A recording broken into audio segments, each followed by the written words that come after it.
Hello বন্ধুরা, আসসালামু আলাইকুম। পাপড়ি মাশরুম অ্যান্ড অ্যাগ্রো ফার্মের পক্ষ থেকে সবাইকে শুভেচ্ছা।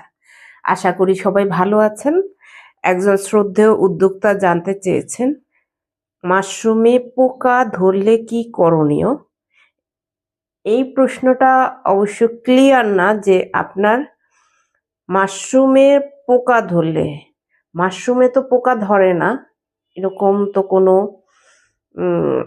দেখিনি কখনো।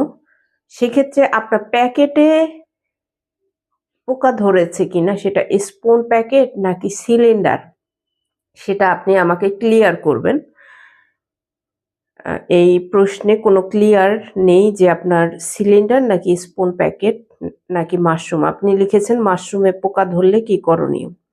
যদি আপনার সিলিন্ডারের গায়ে পোকা ধরে সেক্ষেত্রে আপনার হয়তো বা প্যাকেট যখন করেছেন তখন ঘরটা ঠিক মতো আপনি ময়শ্চারাইজার ব্যালেন্স করেননি, অথবা আপনি পানি স্প্রের ক্ষেত্রে ঠিক পরিমাণে আপনি দূরত্ব বজায় রেখে পানি স্প্রে করেননি, তাই হয়তো পানি জমে সেখানে পোকার সৃষ্টি হয়েছে।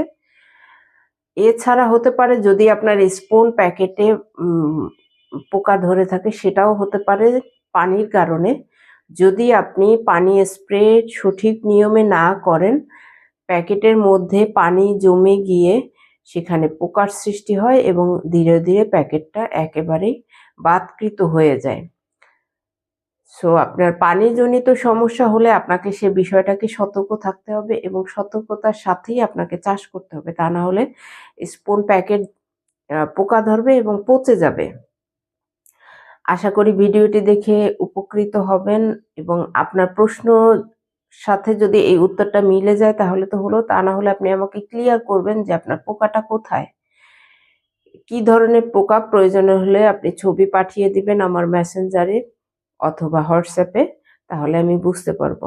ভালো থাকুন, সুস্থ থাকুন এবং নিজ ঘরে ঘরে মাশরুম চাষ করে নিজের পুষ্টি চাহিদা মিটিয়ে তুলুন। ভালো থাকুন, আল্লাহ হাফেজ।